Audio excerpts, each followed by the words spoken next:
Hey, Bobby Manning here. Welcome to the Garden Report from Barclays Center in Brooklyn. Josue Pavon by my side, and we finally saw the Celtics reach their potential defensively in this game, forcing 8 turnovers on Kevin Durant, really turning up the pressure defensively with their switching, with their traps, hitting Durant when they needed to. He's showing physicality with the body against them, and Malcolm Brogdon said that was the game plan. And similar to how the Celtics beat the Nets in that playoff series where they swept them, you saw them get physical in the lane, try to come around the back of Irving and Durant when they were attacking mismatches, and they hold the Nets to 40% shooting in this game and use those stops to get out on the run and transition. I love what they did on that end, and I think we finally saw what this team's capable of. Yeah, I think this team understood that obviously Kevin Durant's the head of the snake of that offense. He's been doing this all season long.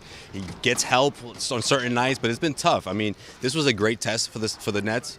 Jack Vaughn telling us before the game that, look, this winning streak is nice, but these are the kind of matchups that we want to thrive in. And I think that the Celtics sort of exposed them in a sense, right? I mean, Joe Harris did get off to a good start. He's been playing really well for them, but Kevin Durant does a lot. He does a lot for that team, and I feel like he almost does a little too much. He needs some help, and Seth Curry getting into foul trouble, obviously didn't help things as well, but I felt like when the Celtics knew that they could capitalize off of forcing Kevin Durant to make those turnovers, getting out, into the fast break, getting into the flow of their offense, that's what's going to trigger them to get out to a lead and protect it. The Celtics grabbed that lead, never gave it back in the first half, and even though the Nets did get close in the second half, the Celtics did a really good job. Joe Mazzulla, towards the end of the third quarter, called a timeout, which I thought really helped them sort of settle back into that defensive mindset. Yeah, for sure. And you talk about Curry's foul trouble. Thought a lot of that came from the Celtics attacking mismatches.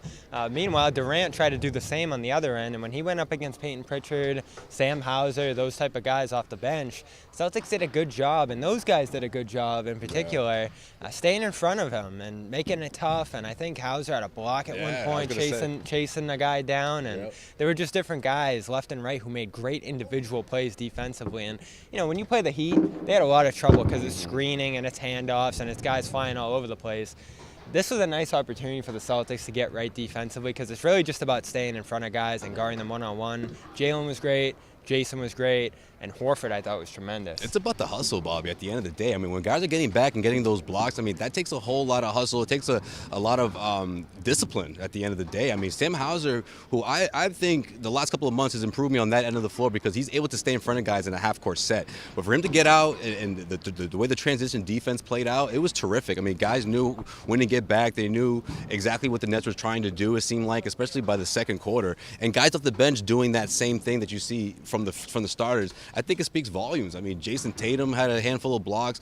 It looked like LeBron James, the classic, chase down. I mean, those are the kind of stops, those superstar level approach to defense that resonates with the entire team. And Jaylen Brown, Jason Tatum, I mean, there's no slacking on that end of the floor, and they continue to progress in that regard. Yeah, that transition defense changed the game early on. Celtics go down 11-2, take the lead midway through the first quarter, and hold that lead for the rest of the game. Another game where they had a lead in halftime and never gave it up in the second half. That's happened like 5-6 times already in the schedule against some tough teams like the Nets. Celtics going to continue to see good competition. This time it's a defensively sound Raptors, really beat up on the Magic the last time we saw them yesterday, and now they're going to host the Celtics on a back-to-back. Probably no Al Horford, so we'll see how the Celtics counteract that. And the Robert Williams return potentially coming soon to solidify to solidify what's already an improving defense.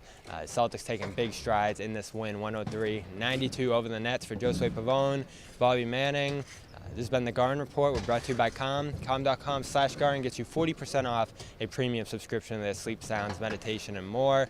And Athletic Greens, athleticgreens.com/garden for 5 free travel packs of their great powder, vitamins, minerals, adaptogens, probiotics, and more in there. And a year's supply of immune-boosting vitamin D when you go to athleticgreens.com/garden. Support our sponsors. Big reason we're able to come down to Brooklyn. For real. And we'll have coverage later in the road trip out on the West Coast, but check out the Garden Report remote post-game after the next 2 ones. Raptors tomorrow night, Suns midweek, and then finals rematch to cap off the week against the Warriors. Once again, Josue Pavon, Bobby Manning here in Brooklyn. Good night.